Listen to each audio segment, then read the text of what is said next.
तो आज हम लोग आपके हिस्ट्री ऑप्शनल पेपर का बीपीएससी 66 बीपीएससी हिस्ट्री ऑप्शनल के पेपर का हम लोग डिस्कशन करेंगे। ओके, और प्रयास किया जाएगा कि इसका जो सटीक उत्तर हो, क्या हो, कैसा फॉर्मेट बने उत्तर का और ज़्यादा से ज़्यादा अंक प्राप्त किए जा सकें।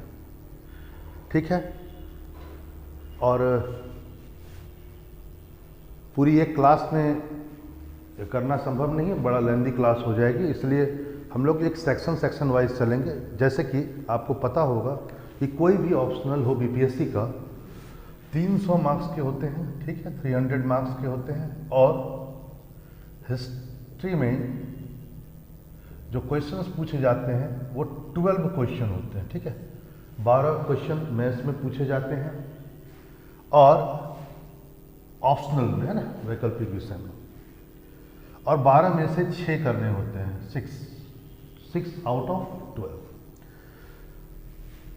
सेक्शन कुछ ऐसा होता है कि पेपर कुछ ऐसा होता है कि ये सेक्शन फर्स्ट, है ना, और सेक्शन सेकेंड में डिवाइड होता है हिस्ट्री। और फर्स्ट सेक्शन में 2 पार्ट होते हैं, PART, first part and second part. Okay, आप 2 इसको लिख लीजिए ना। और वैसे ही सेकेंड सेक्शन में भी 2 पार्ट है, फर्स्ट और सेकेंड। फर्स्ट पार्ट में 3 क्वेश्चन होते हैं, यहाँ फर्स्ट सेक्शन के दूसरे पार्ट में भी 3, फिर यहाँ पर भी 3 और फिर यहाँ पर भी 3, कुल मिलाकर कितने हो गए 6। फर्स्ट सेक्शन में 6, सेकेंड सेक्शन में 6। यहाँ पर ध्यान देना है कि हम लोगों को इन 6 में से 3 करने हैं और इन 6 में से 3 करने, ये शर्त है बीपीएससी के अकॉर्डिंग, इसको फॉलो करना होगा। लेकिन एक और शर्त है, वो यह है कि इसमें से तीनों के तीनों आप केवल एक में से नहीं कर सकते।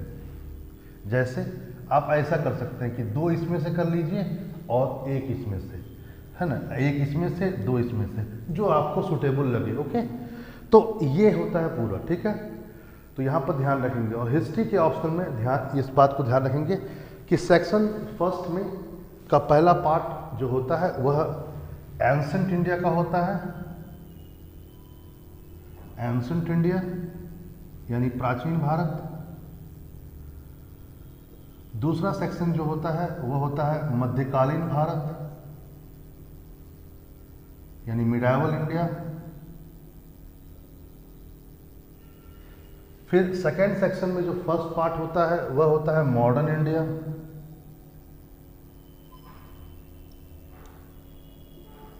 मॉडर्न इंडिया, आधुनिक भारत।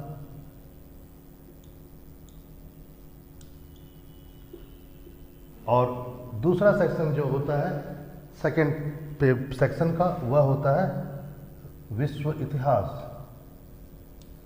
यहाँ पर ध्यान रखेंगे यूपीएससी से अलग, यहाँ पर दोनों ही, ये जो दोनों सेक्शन आप यूपीएससी या यूपीपीसीएस में जाएंगे तो यह और यह अलग अलग है, यानी इसको पेपर फर्स्ट बनाया जाता है, इसको पेपर सेकेंड बनाया जाता है, और दोनों अलग अलग टाइम पर होते हैं, ठीक है। बीपीएससी में ऐसा नहीं है। बीपीएससी में ये 4 यानी कि प्राचीन भारत, मध्यकालीन भारत, ये वाला सेक्शन और ये वाला सेक्शन दोनों अलग अलग नहीं है, एक ही पेपर में होता है और 3 ही घंटे में ये 6 प्रश्न के उत्तर देने होते हैं, ठीक है। और मार्क्स कितना होता है 300। अब हम लोग यहाँ पर, चूँकि मैंने कहा पहले ही कि क्लास लेंदी हो जाएगी, इसलिए हम लोग आज जो 66 बीपीएससी हुई थी आपको पिछली बार, है ना, 66 बीपीएससी में जो हिस्ट्री ऑप्शनल के क्वेश्चंस हैं उसको डिस्कस करेंगे और उसका आंसर क्या होगा ये मैं बताऊंगा। और इसमें हम लोग सेक्शन फर्स्ट का पहला पार्ट आज करेंगे, यानी कि इसका पार्ट करेंगे एंसेंट इंडिया का, यानी कि प्राचीन भारत से संबंधित जितने भी प्रश्न आए हैं उसको हम लोग देखेंगे। चलिए देखते हैं कौन कौन से प्रश्न आए और क्या इसके उत्तर होंगे, ठीक है। देखिए, पहला प्रश्न जो था, जो 66 बीपीएससी में आया था, पहला प्रश्न रुकिए मैं देखता हूं, है ना। पहला प्रश्न आया था सिंधु घाटी सभ्यता से। बहुत ही सरल सा क्वेश्चन है ये कि सिंधु घाटी सभ्यता की विशेषताओं के बारे में आप क्या जानते हैं, विवेचना कीजिए। इसका इंग्लिश में है what do you know about the main characteristics of the Indus valley civilisation, discuss.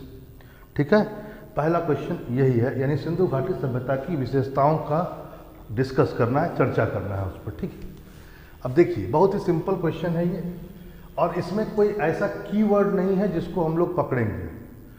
कई क्वेश्चंस में एक बहुत अच्छी बात ये हुई थी कि 65 बीपीएससी से 66 बीपीएससी में जो क्वेश्चंस पूछे गए हैं बहुत ही डायरेक्ट हैं, तो बहुत कीवर्ड जानने की ज़रूरत इसमें नहीं है। सिंपल है कि आप इसको डिस्कस करें। ठीक है, किसको, इंडस वैली सिविलाइजेशन की विशेषताओं को, उसकी फीचर्स को। ठीक है, तो इसमें पहला जो पैरा लिखेंगे आप, एक इंट्रो होना चाहिए, है ना, एक परिचय या भूमिका, है ना। और इसमें ज़्यादा समय न दें, इसमें बहुत से बहुत ये 20 से 30 शब्दों में होना चाहिए। ठीक है, 20 से 30 शब्दों में होना चाहिए कि आखिर सिंधु घाटी सभ्यता का कालक्रम में क्या था, कब आया। ठीक है, इससे ज़्यादा चर्चा नहीं करनी है। कब आया, है ना, भारत की पहली सभ्यता मानी जाती है, कालखंड क्या है, बस इतना ही, इससे ज़्यादा चर्चा नहीं करेंगे। ठीक है, तो पहला पैराग्राफ में आप ये लिख सकते हैं। सेकेंड पैराग्राफ में आप ये लिख सकते हैं कि फॉलोइंग, पॉइंट करके भी लिख सकते हैं, कोई दिक्कत नहीं। आप पैरा में चाहें तो पैरा में भी लिख सकते हैं। ठीक है, यहाँ पर इस बात को ध्यान में रखेंगे कि उत्तर चाहें तो पैराग्राफ वाइज भी लिख सकते हैं या तो पॉइंटों में लिख सकते हैं। सेकेंड पैराग्राफ में आप इसकी विशेषता बताना शुरू करें। जैसे पहला विशेषता सिंधु घाटी सभ्यता की इंडस वैली सिविलाइजेशन का, जैसे पहला मान लीजिए कि यह एक रिवर, है ना, वैली सिविलाइजेशन था, यानी नदी घाटी सभ्यता थी। पहली विशेषता इसकी यह है कि एक नदी घाटी सभ्यता थी। आपने देखा होगा कि जितने भी महत्वपूर्ण स्थल हैं, चाहे वह मोहनजोदड़ो हो या हड़प्पा हो, है ना, मोहनजोदड़ो हो, हड़प्पा हो, लोथल हो, कालीबंगा हो, कोई न कोई नदी के बैंक पर है, यानी कि कोई न कोई रिवर के किनारे में है। तो इसकी एक बहुत बड़ा फीचर है, इसकी विशेषता क्या है कि यह एक नदी घाटी सभ्यता थी। आप चाहें तो जितना भी एग्जाम्पल है इसको आप दे सकते हैं, लेकिन एक शब्द ध्यान रखेंगे कि इसमें आपको यह लिखना है कि जितने भी प्रमुख स्थल थे वो कोई न कोई नदियों के किनारे थे, ऐसा नहीं कि सारे थे, इसको नहीं करना। ठीक है, दूसरा पॉइंट, यानी सेकंड पैराग्राफ का ही सेकंड पॉइंट हम बता रहे हैं। दूसरा पैराग्राफ आप बताएंगे विशेषता में कि यह एक कांस्य युगीन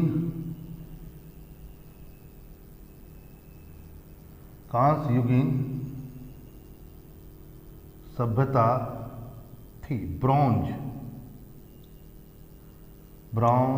एज सिविलाइजेशन। सेकेंड पॉइंट है ना कि इस सभ्यता के लोग कांसे से परिचित थे, इसलिए क्या है, कांस्य युगीन, ये क्या थी, सभ्यता थी। कांसा यानी ब्रॉन्ज, आपको पता होगा कि ब्रॉन्ज बेसिकली, है ना, कॉपर यानी तांबा और टीन से मिलकर के बनता है। लगभग 20% के आसपास टीन होता है, बाकी कितना बच गया, 80%। ये क्या हो जाएगा, कॉपर। तो चूंकि यहाँ के लोग कांसे बनाने की विधि से परिचित थे, इसलिए इस सभ्यता को आप क्या कर सकते हैं, एक कांस्य युगीन सभ्यता कर सकते हैं। ये इसकी दूसरी विशेषता है। ठीक है, तीसरा आइए, सेकेंड पैराग्राफ का ही तीसरा पॉइंट। मैंने पहले ही कहा कि आप चाहें तो पॉइंट में भी लिख सकते हैं, पैराग्राफ में भी छोटे छोटे पैराग्राफ बना करके लिख सकते हैं, लेकिन यहाँ पर आप पॉइंट दें तो ज़्यादा अच्छा होगा। तीसरा पॉइंट है कि यह एक बृहद आकार की सभ्यता थी, यानी यह एक विशाल, है ना, आकार की सभ्यता थी। अब मैं विशाल जब कहता हूं तो इसके पीछे बोलने का मकसद यह है कि अपने समकालीन, है ना, अपने समकालीन, अपने कंटेम्परेरी जितने भी सभ्यताएं थी, जैसे मेसोपोटामिया या नाइल रिवर सिविलाइजेशन, नील नदी की सभ्यता हो, चाहे वो सुमेरिया की सभ्यता हो, है ना, सुमेरियन सिविलाइजेशन हो, इन सब सिविलाइजेशन के यदि रिस्पेक्ट में देखा जाए तो यह बहुत ही बड़ा था। और इसमें आप फिगर भी दे देंगे तो कोई बुरी बात नहीं है ना, बहुत बड़ा था, क्योंकि आप देखिएगा नॉर्थ, साउथ, ईस्ट और वेस्ट, ठीक है। तो यहाँ पर आप फिगर बना करके आप दिखा भी दीजिए, जैसे कि यहाँ पर क्या था, आलमगीरपुर था,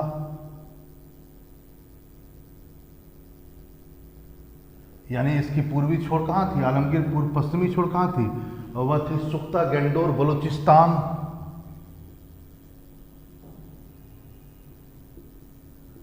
सुख्ता गैंडोर बलूचिस्तान में था। नॉर्थ कहाँ था, मांडा, चिनाब नदी के किनारे, जम्मू एंड कश्मीर, और ये कहाँ था, दैमाबाद,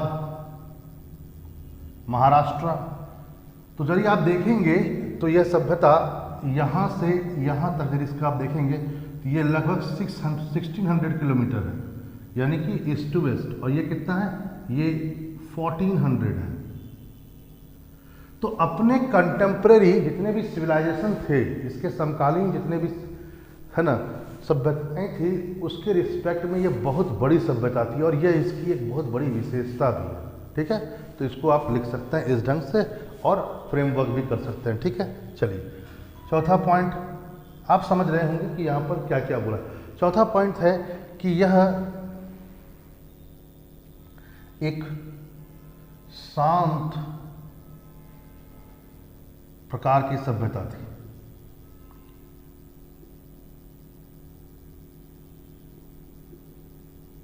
यहां पर मैं शांत का मतलब कर रहा हूं अहिंसा, इतना, है ना। जैसे कि आपको पता होगा आर्यंस जो बहुत इसके बाद आए, वो एक तरह से वॉर लविंग कम्युनिटी था, युद्ध प्रेमी कौम थे। लेकिन हड़प्पन सिविलाइजेशन के पीपुल्स जो थे, यानी कि जो हड़प्पा सभ्यता के जो लोग थे, वो वॉर लविंग पीपुल नहीं है। क्यों नहीं है? क्योंकि हमें कोई खास हथियार नहीं मिलता है ना, हथियार प्राप्त नहीं हुआ, जैसे तलवार। पूरी सभ्यता में आपको कहीं पर भी तलवार या कोई ठोस हथियार नहीं मिलेंगे, वेपन्स टाइप वाले। इसलिए आप इस आधार पर कह सकते हैं कि यह क्या था, एक शांत प्रकार की सभ्यता थी। यह भी इसकी विशेषता है बहुत बड़ी। फिर अगला देखिए, अगली विशेषता मैं इधर हटाता हूँ, है ना। अगली विशेषता देखिए, अगली विशेषता इसकी यह है कि यह एक नगरीय सभ्यता थी, है ना, नगरीय सभ्यता थी, अर्बन सिविलाइजेशन।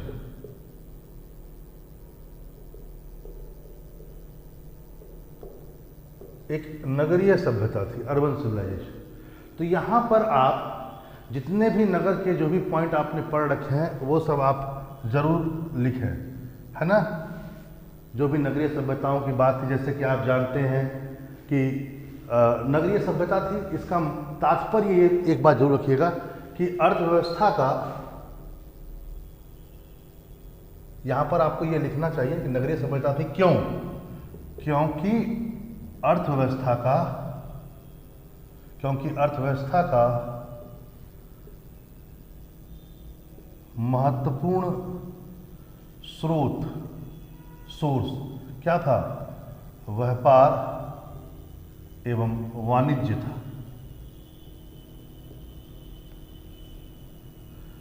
ठीक है। अब देखिए, यदि आप किसी सिविलाइजेशन को या किसी दौर को आप नगरीय कहते हैं, नगरीय सभ्यता थी, तो ये जो नगर है ना सर, ये नगर से बना है नगरीय, अर्बन से न बना है अर्बनाइजेशन। हाँ, तो नगर की परिभाषा क्या होती है? नगर की परिभाषा ये होती है कि गैर कृषि कार्य करने वाले लोगों की जनसंख्या ज़्यादा होनी चाहिए और कृषि कार्य करने वाले लोगों की जनसंख्या बहुत कम होनी चाहिए। आप उसको नगर कहेंगे। आप उसको नगर नहीं कह सकते हैं जहाँ की जनसंख्या मेजॉरिटी ऑफ द पीपुल जो है वो एग्रीकल्चर से बिलोंग करता है, तो वो नगर नहीं है। यदि हड़प्पा की विशेषता है कि वो एक नगरीय सभ्यता थी, इसका मतलब ये हुआ कि उस अर्थव्यवस्था का जो बेस था, स्रोत भी कह सकते हैं, या अर्थव्यवस्था का बेस है ना, आधार, वह क्या था? व्यापार और वाणिज्य था। ठीक है, तो इस पॉइंट के साथ में अब फिर इसके बाद जरूर लिखें इसके कुछ एग्जाम्पल, है ना, कि यदि आपने इसको कहा नगरीय सभ्यता थी तो कैसे कहा।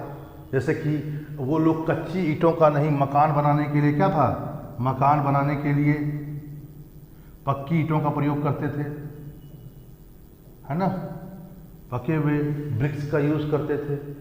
फिर वहाँ पर जो नगर थे, है ना, वहाँ पर रोड वगैरह के बारे में बता दीजिए कि रोड जो थी वह प्रॉपर ढंग से बनी हुई थी। ठीक है, और रोड भी एक दूसरे को समकोण पर काटते थे। तो इस ढंग से आप लिख सकते हैं जो भी बातें आप जानते हैं। फिर है ना, अच्छी ड्रेनेज सिस्टम था, इसी में लिख दीजिए। कोई विशेषता में ही, इसी नगरीय सभ्यता में ही आप लिख सकते हैं कि यहाँ है ना, यहाँ जल निकासी की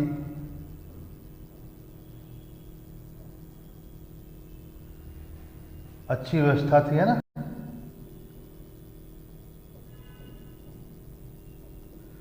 पता होगा आपको कि हर है ना रोड के किनारे में नालियाँ थी, और हर पहले तो हर घर से नालियाँ पक्की ईंटों की बनी हुई थी। फिर वो बाहर में रोड के किनारे जो नालियाँ होती थी उससे वो अटैच थी, और वो भी नालियाँ पक्की ईंटों की बनी हुई थी, ढकी हुई थी। तो ये बताता है कि अर्बन सिविलाइजेशन था। क्यों? क्योंकि अर्थव्यवस्था का मुख्य स्रोत ये था।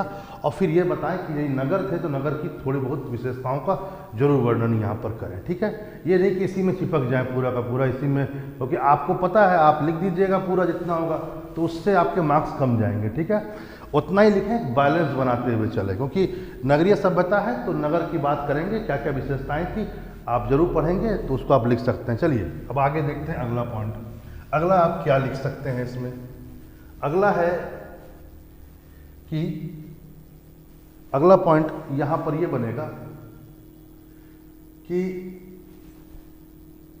इसकी एक बहुत बड़ी विशेषता क्या थी कि यहां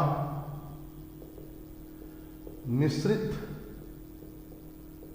प्रजाति के लोग रहते थे, है ना, मिश्रित प्रजाति के लोग रहते थे। ये बात भी ध्यान में रखेंगे कि यहाँ पर मिश्रित प्रजाति के लोग रहते थे, जैसे प्रोटो ऑस्ट्रेलाइड,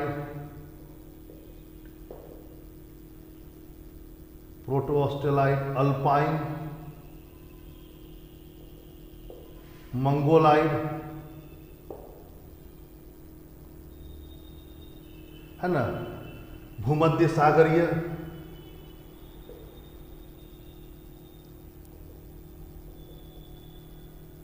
यानी कि मैटेरियन सी, ये ह्यूमन स्पीसीज है। लेकिन याद रखेंगे निग्रेटो नहीं थे, निग्रेटो नहीं थे।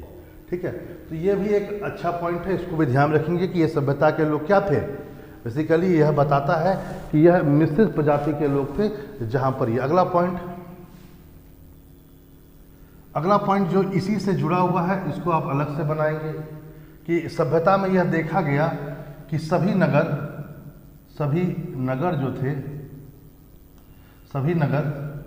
जो थे वह दो भागों में विभक्त थे। एक को बोला जाता है गढ़ी प्रदेश और दूसरे को बोलते हैं निचला नगर, है ना। और ये बेसिकली आपको फिगर यहाँ पर आप देख सकते हैं, एक फिगर बना दीजिएगा, एक साइड लिख दीजिएगा ईस्टर्न साइड और एक साइड वेस्टर्न साइड, है ना। ईस्टर्न साइड को बोलते थे निचला नगर और यह था गढ़ी प्रदेश या है ना उच्च नगर। ठीक है, वेस्टर्न साइड में था। और यहाँ पर थोड़ा इसको डिस्क्राइब भी कर दीजिएगा कि यहाँ है ना क्या था, यहाँ पर जो मकान बने हुए थे वो एक ही प्लेटफॉर्म पर बने हुए थे, मतलब एक ही चबूतरे पर एक बड़ा है ना, स्ट्रक्चर खड़ा कर दिया गया था, पूरी की पूरी मकान खड़ी कर दी गई थी, एक तरह से किला रूपी मैदान। इसको फोर्ट एरिया भी बोलते हैं, ठीक है, फोर्ट एरिया याद रखेंगे, ठीक है। क्योंकि गढ़ी प्रदेश जो वेस्टर्न साइड में था, सभ्यता की जितने भी नगर थे ना वो दो भाग में डिवाइडेड थे, इस बात को याद रखेंगे। एक साइड को बोलते हैं फोर्ट एरिया और एक को बोलते हैं निचला नगर। फोर्ट एरिया क्या होता था, एक ही चबूतरे पर, मान लो एक सिंगल चबूतरा है, एक प्लेटफॉर्म है, इसी के ऊपर में आप पूरा का पूरा एक तरह से किला नुमा आकृति बना दिए, यानी किला नुमा भवन बना दिए, तो आपने उसको क्या कहा कि वह फोर्ट एरिया है।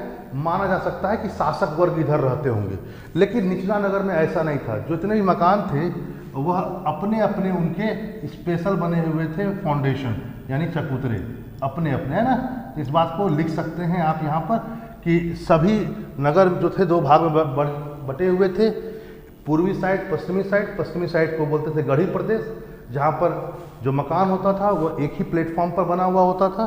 वहीं ईस्टर्न साइड में क्या होता था, ईस्टर्न साइड में बेसिकली क्या था, वहाँ पर सभी मकान के अपने अपने फाउंडेशन थे, प्लेटफॉर्म था, चबूतरे थे, और माना जाता है कि उस साइड श्रमिक आवास रहते होंगे या आम व्यक्ति उधर रहते होंगे, ठीक है, और इधर शासक वर्ग रहते थे, ठीक है, ऐसा मान सकते हैं। चलिए अगला पॉइंट, अगले पॉइंट पर आइए। अगला पॉइंट भी बहुत ही इंटरेस्टिंग है, जरा देखते हैं। अच्छा देखिए, मैंने नगर में ही बता दिया है कि इसकी विशेषता कि सभी सड़कें जो थी वह, है ना, एक दूसरे को समकोण पर काटती थी, मैंने बता दिया। जल निकास की व्यवस्था भी मैंने इसमें बता दिया है, तो आप ये नहीं कहिएगा कि सर ने नहीं बताया, सर ने सब कुछ बता दिया इसी में, कि आप इसमें लिख सकते हैं जल निकास की सबसे उच्चतम व्यवस्था, है ना, अच्छी व्यवस्था थी। धौलावीरा इसका बहुत बड़ा एग्जाम्पल है, तो उस हिसाब से आप इसको डील कर सकते हैं, ठीक है। चलिए एक अगली विशेषता जो थी, है ना, अगला विशेषता देख लेते हैं, ठीक है। अगली विशेषता है कि यह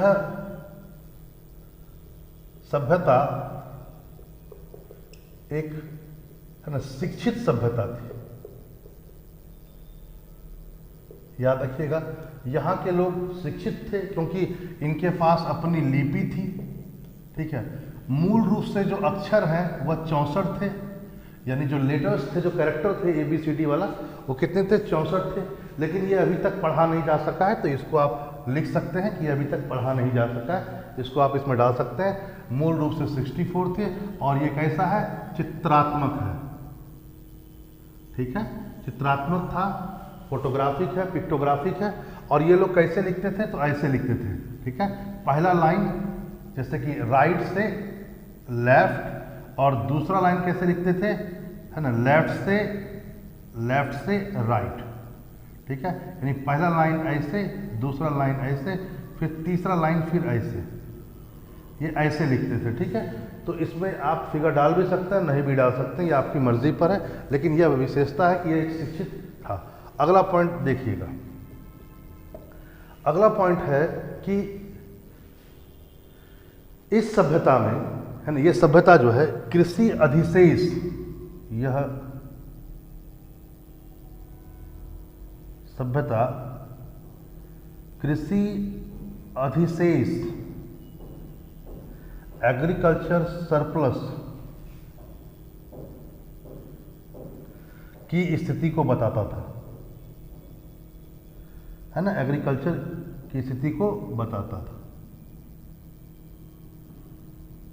याद रखेंगे एग्रीकल्चर, तो याद एक बात ध्यान रखेंगे कि सभ्यता में एग्रीकल्चर अधिशेष की स्थिति थी, यानी कृषि अधिशेष की स्थिति। इसका मतलब क्या, इसका मतलब कृषि अधिशेष का मतलब क्या होता है, जब समाज का कुछ ही व्यक्ति कृषि से लगा हुआ हो और वह पूरे समाज के लिए कृषि कर दे। मतलब मान लेते हैं कि जनसंख्या किसी एरिया का 100 है, और जनसंख्या मान लेते हैं कुछ ही परसेंट, मान लेते हैं 20% लोग ही एग्रीकल्चर में लगे हुए हैं, और यही 20% सबके लिए खेती कर दे, तो इसको आप एग्रीकल्चर सरप्लस या कृषि अधिशेष कह सकते हैं। और वैसे भी यदि ये कृषि अधिशेष नहीं होता तो इतने सारे लोग, यानी जैसे 20% यदि लोग कृषि कार्य में थे, तो कितने परसेंट लोग बच गए, 80% लोग कृषि नहीं कर रहे थे। चूंकि ये 80% लोग कृषि नहीं कर रहे थे, इसलिए इन लोगों ने ट्रेड एंड कॉमर्स किया। सच्चाई ये है, यदि कृषि अधिशेष की स्थिति नहीं रहती, हड़प्पा सभ्यता में, तो ये कभी भी गैर कृषि कार्य कर ही नहीं सकते थे, क्योंकि सभी की यदि सभी लोग लग जाएं कृषि में तो व्यापार वाणिज्य कौन करेगा, और फिर सभ्यता नगरीय कैसे होगी, फिर कोई विशेषताएं नहीं होगी। सच्चा पता चला कि सभ्यता बनी ही नहीं। इसलिए इस बात को ध्यान रखेंगे कि हड़प्पा सभ्यता कृषि अधिशेष की स्थिति को बताता है, इस बात को जान लीजिए। नहीं होता तो सभ्यता बनती ही नहीं, क्योंकि यदि मैक्सिमम पॉपुलेशन एग्रीकल्चर से ही लगा रहता तो सभ्यता बनती ही नहीं, क्योंकि वो ट्रेड एंड कॉमर्स नहीं करते। ट्रेड एंड कॉमर्स नहीं करते तो वो ग्रामीण रह जाते, शहरी बन ही नहीं पाते। ठीक है, इस बात को समझ लीजिए। चलिए आगे बढ़ते हैं। यहाँ पर मैं है ना बेसिकली आंसर राइटिंग बता रहा हूँ, तो मैं पूरा तो बता नहीं पाऊंगा, उसके लिए क्लास आपको देखना होगा। ठीक है, चलिए आगे। अगला पॉइंट है, इसको भी देखेंगे ध्यान से। अगली विशेषता है इसकी 10वां कि विकसित प्रकार के सामाजिक है ना वर्ग का अस्तित्व था। विकसित प्रकार के सामाजिक वर्ग यानी सोशल क्लास, विकसित प्रकार के सोशल क्लास, जैसे चूंकि वहां शिक्षा होती थी तो शिक्षक होंगे, वहां कृषि भी होती थी तो फार्मर्स भी होंगे, वहां व्यापार भी होता था तो व्यापारी होंगे, व्यापारी में भी कई लोग कई प्रकार के होंगे, है ना, कोई लोहार होगा, कोई सोनार होगा, कोई कुछ होगा। ठीक है, आगे चलिए। अगला पॉइंट है कि जो अगला आपकी विशेषता भी है कि यहां पर धार्मिक कार्य भी होते थे,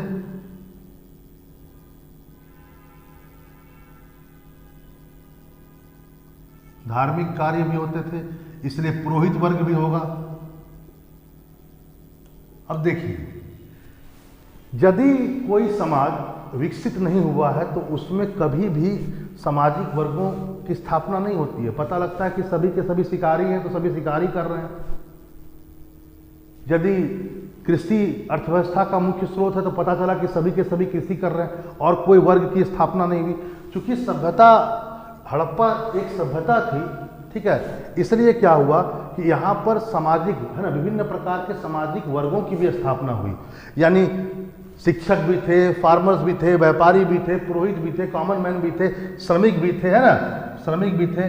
तो कहने का मतलब है कि यह इसकी विशेषता है कि कई सारे सामाजिक वर्गों की स्थापना। अगला पॉइंट है कि हड़प्पा सभ्यता के लोग क्या थे, धार्मिक भी थे।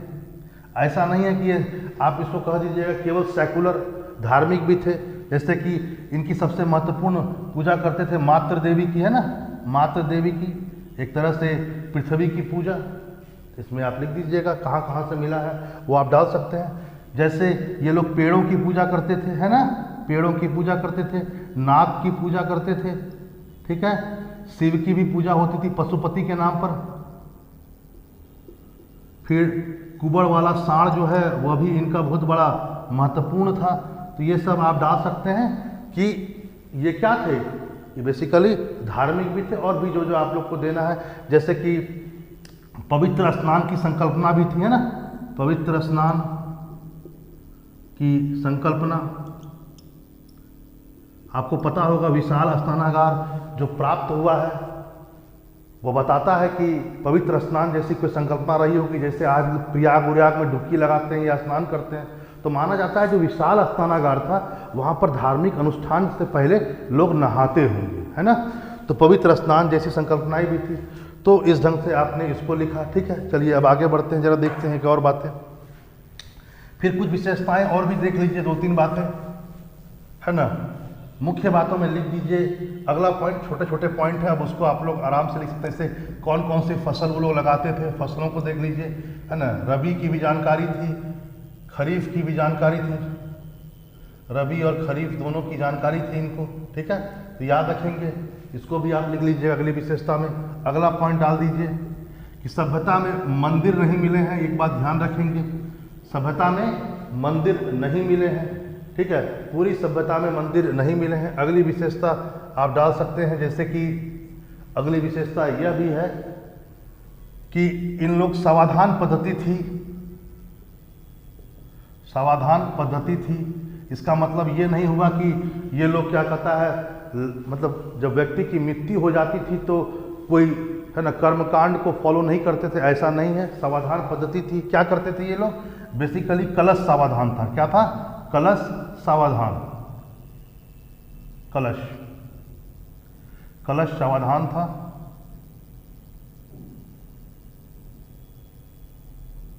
कलश समाधान था। इसमें क्या होता था कि वो लोग बॉडी को किसी कलश, बड़े कलश में रख करके अपने घर में ही, है ना, घर के फ्लोर में ही रख देते थे, है ना, घर में ही अपने आंगन में या है ना फ्लोर पर दफना देते थे, बाहर नहीं। ऐसा नहीं कि यहाँ पर था कोई कब्रिस्तान कल्चर था। याद रखेंगे कब्रिस्तान कल्चर यहाँ आपको नहीं मिलेगा। कब्रिस्तान कल्चर नहीं है, न ताबूत कल्चर है। ऐसा भी नहीं है कि ताबूतों में बना बना करके रखते थे। याद रखेंगे ताबूत कल्चर नहीं था, कलश कल्चर था। और बेसिकली सबको कलश में रख करके अपने ही आंगन में या घर के अंदर दफना देते थे। और डायरेक्शन क्या होता था? North to south. याद रखेंगे north to south, sir north की ओर और साउथ की ओर पाँव। ठीक है, तो इस ढंग से ये रखते थे। तो हम लोगों ने इस पर बहुत सारी चर्चाएं कर ली। अब मुझे लगता नहीं है कोई खास चीज़ें ज़रूरत है, वो आप लिख सकते हैं। और आपको यदि कुछ पॉइंट लगता है तो आपके जो है ना आपको लिखना चाहें तो उसको आप लिख सकते हैं। चलिए अब हम लोग अगले क्वेश्चन पर आते हैं और देखते हैं। अगला क्वेश्चन बहुत ही सरल क्वेश्चन है, अगला भी उसको देखते हैं। देखिए